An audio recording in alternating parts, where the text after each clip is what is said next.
Maintenant, nous allons passer au suivant, qui est celui-là. Et il y a plusieurs éléments ici que nous avons déjà vus et sur lesquels je ne reviendrai pas. Ça, par exemple, nous l'avons. Ça, bon, disons que je vais faire ce dont je pense que ça apportera quelque chose de nouveau, peut-être une nouvelle approche, peut-être quelque chose qu'on n'a pas encore vu, mais une des choses sur lesquelles je voudrais m'apaisantir, c'est celui-là. Je pense qu'il pose un challenge relativement intéressant. Donc, nous allons prendre notre Houdini. Géo encore.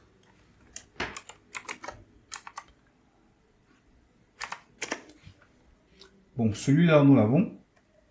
Et je vais juste peut-être copier. Je pense que c'était le 9. Ou c'était celui-ci. Oui. Bon, je vais copier celui-là. Juste le copier. Et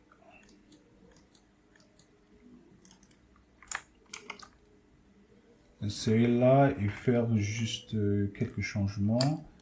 Déjà, d'abord le nombre de points. Nous avons beaucoup plus. Disons 200. Notre sweep est trop gros. Donc quelque chose comme ça. Et puis un peu moins long aussi.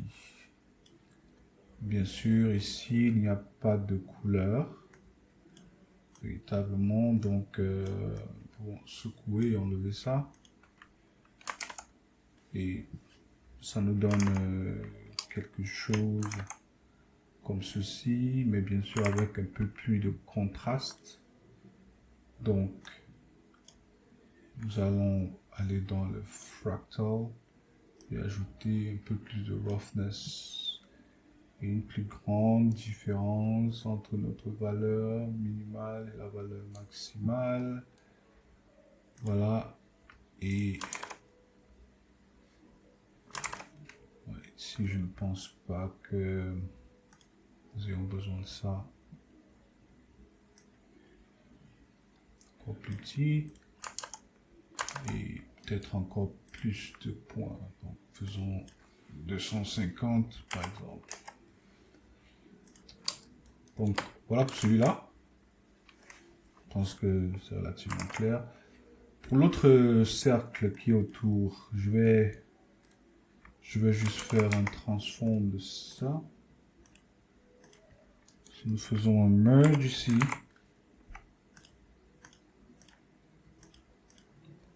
et bien sûr, il va falloir que je change encore. J'aurais dû le faire depuis. Et en regardant ceci,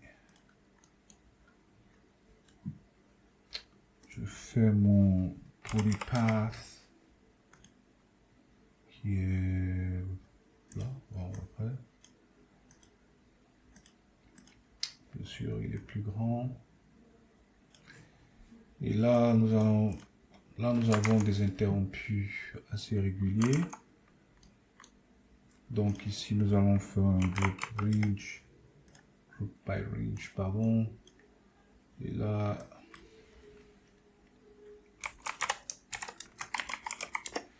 nous allons faire ce que nous allons supprimer. Donc, nous allons sélectionner un de... Voilà. Et cela, nous allons les cut.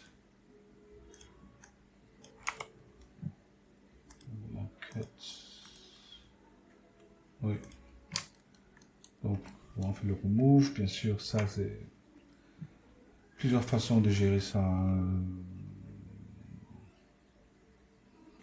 Je vais pas trop m'apesantir là-dessus, mais plusieurs façons de gérer ce petit problème-là. Donc, nous avons ça. Bien sûr, il faut notre sweep peut-être un peu plus gros. Donc, ça étant fait, je disais que le reste c'est assez évident. Et puis donc je vais m'appesantir sur celui-là. Et pour celui-là, nous allons faire nous allons faire quelque chose que nous n'avons pas fait jusqu'ici. Je vais prendre mon cercle. Je vais faire un transform une fois de plus. Et puis je vais faire plus ou moins la même manœuvre qu'ici.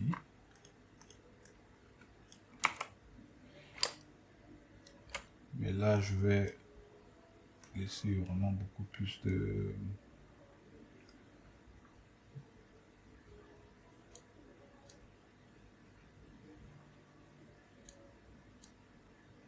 Ouais. Peut-être quelque chose comme ça.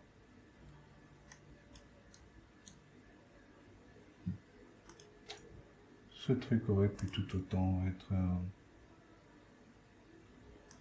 arc.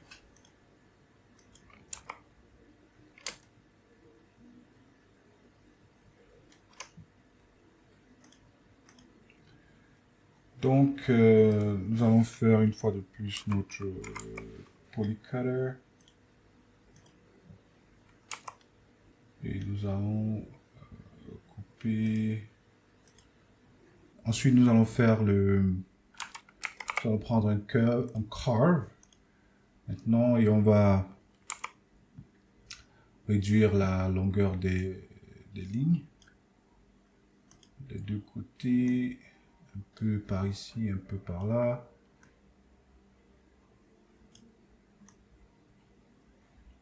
Nous allons faire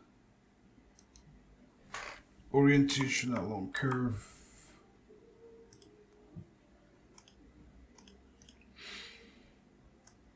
Et là, nous allons faire...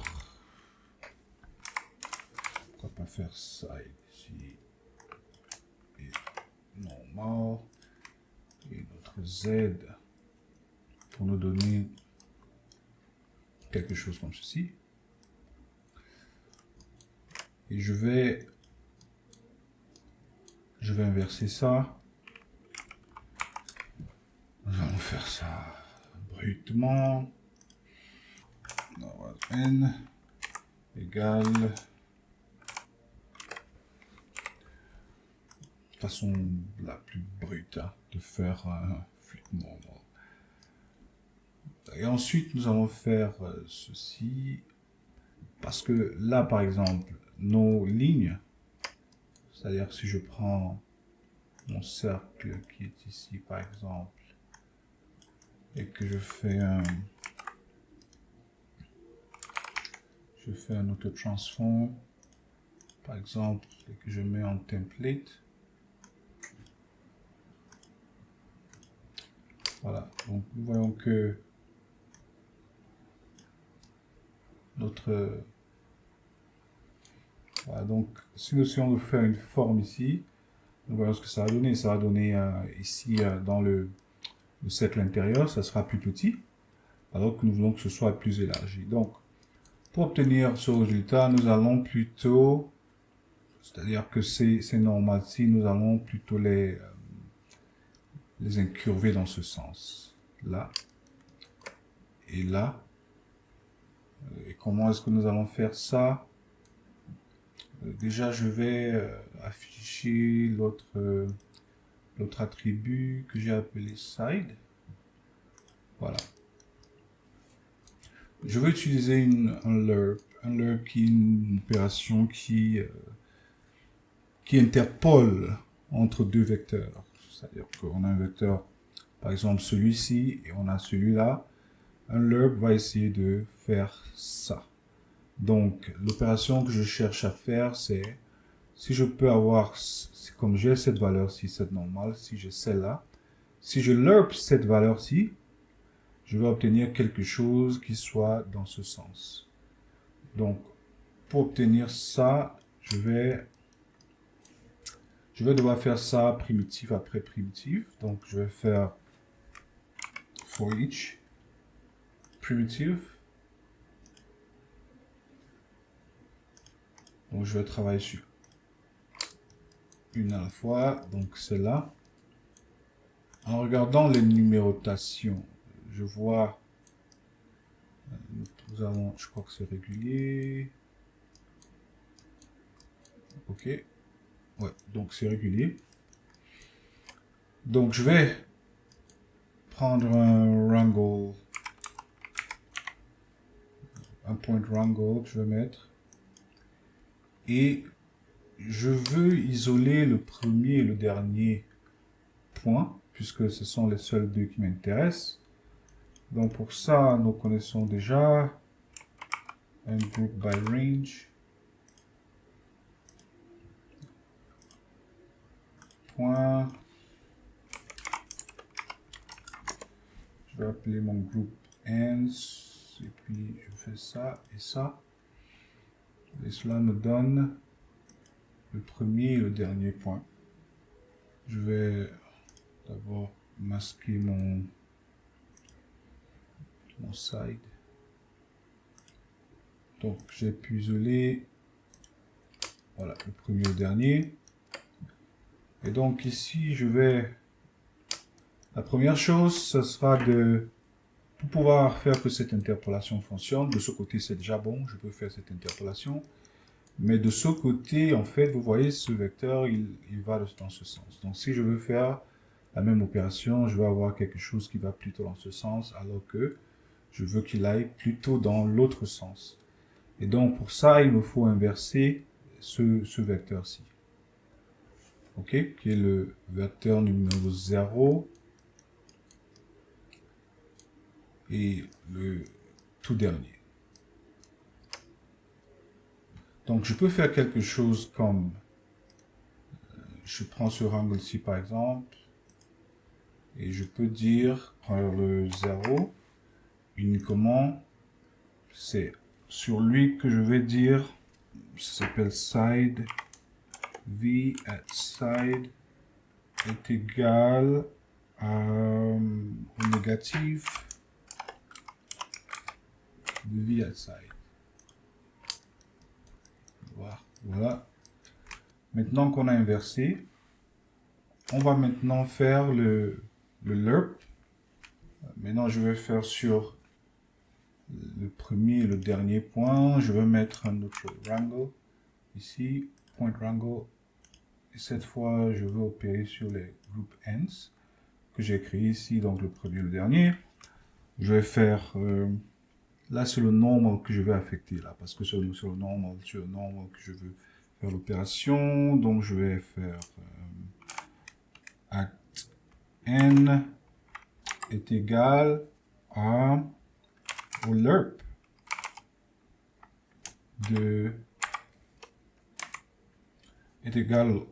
de normal et v at side.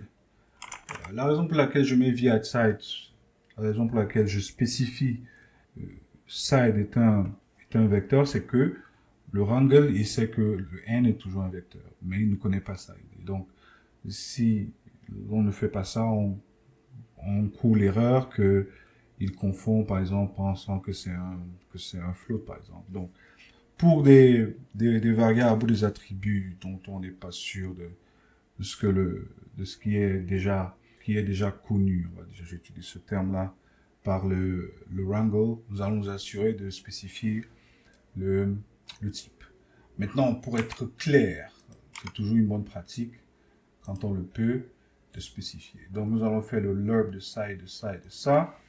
Et puis, la valeur qui va être notre alpha, par exemple, notre bias, va être, je vais créer une valeur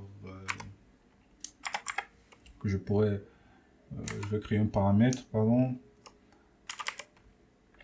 que je vais appeler, par exemple, lerp val. Ok, pardon, point virgule. Ok, donc si je vais regarder mes derniers, voilà, nous voyons que nous réussissons à à interpoler nos dernières valeurs. Donc, avec ça, nous pouvons maintenant soit mettre un line qui va intersect avec celui-là et nous donner la forme. Maintenant, pour nettoyer un peu tout ça, je vais mettre un smooth ici et je vais dire de smooth les N, normal plutôt. Donc en faisant le smooth sur normal, voilà, ça fait que on régularise un peu tout le reste. C'est-à-dire que voilà ce qui était l'avant, mais voilà, on peut régulariser ça. Maintenant, qu'est-ce qu'on va faire de tout ça? Maintenant, on peut faire un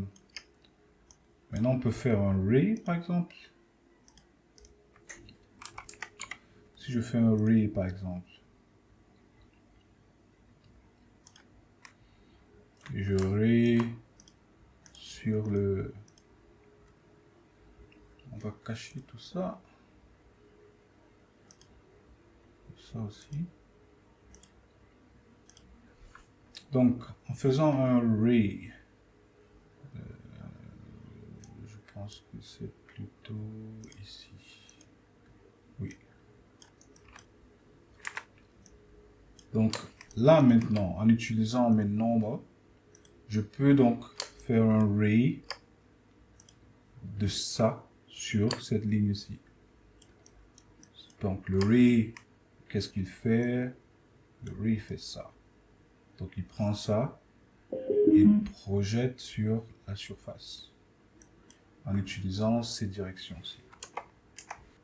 Donc, maintenant que nous avons ça, nous pouvons maintenant faire un merge ici. Donc, nous avons le point, nous avons ce point-ci, nous avons cette ligne-ci, pardon, nous avons celle-ci. Et donc, en mergeant les deux, nous avons ça.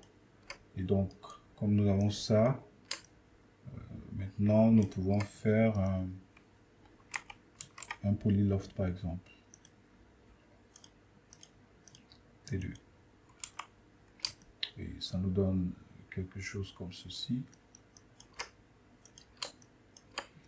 Et donc, si nous faisons ça,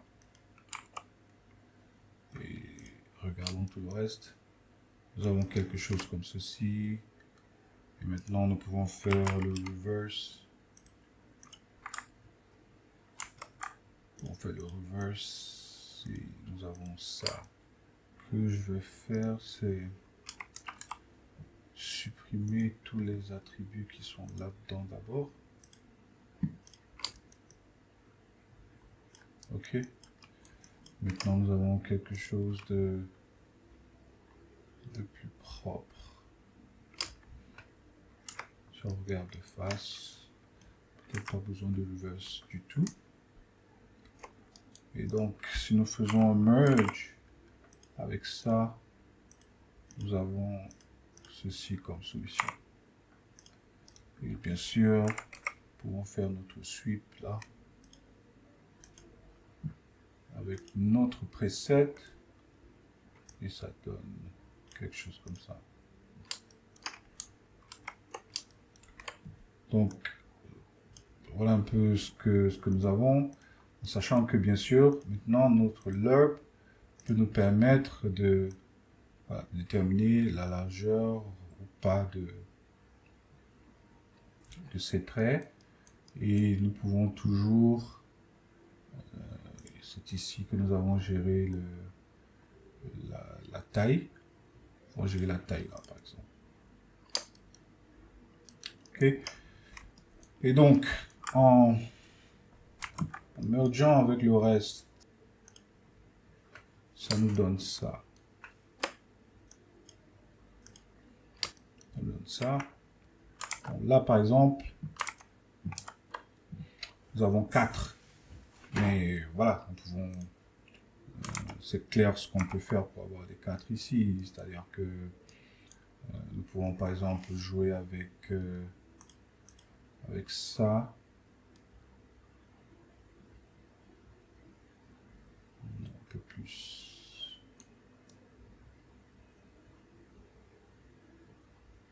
Voilà. Et puis, donc même de ça, on peut faire un digital asset si on veut. Et puis on va aller sur, juste colorer ça pour le moment. Et puis voilà, on nous donne quelque chose comme ceci. Donc je pense que ça c'est la seule nouveauté. Je pense le seul challenge ici c'est juste deux trucs sur lesquels on copie un cercle. Ici, voilà, ici on peut imaginer que c'est un trait, on a coupé là, et puis on a sélectionné ces deux groupes qu'on a, sur lesquels on a fait des traits. Ici c'est juste un trait. Bon, comme je dis ça, on l'a déjà fait. Bon, je pense que c'est assez explicite. Ici, c'est juste un line sur lequel on a copié des dots. Voilà un peu. Donc, ici, je pense que ça, nous avons déjà vu. C'est juste un truc qui a une transparence ou un gradient. Donc, je pense qu'il n'y a rien de particulièrement challengeant là-dedans. Nous avons presque déjà tout vu. Donc, nous allons nous arrêter ici pour celui-là. Et puis, le prochain, c'est quoi? Prochain. Je pense qu'il n'y a vraiment rien de challengeant ici. Nous allons laisser celui-là. Et puis, nous allons faire le suivant, le numéro 5. Donc, à tout de suite pour celui-là.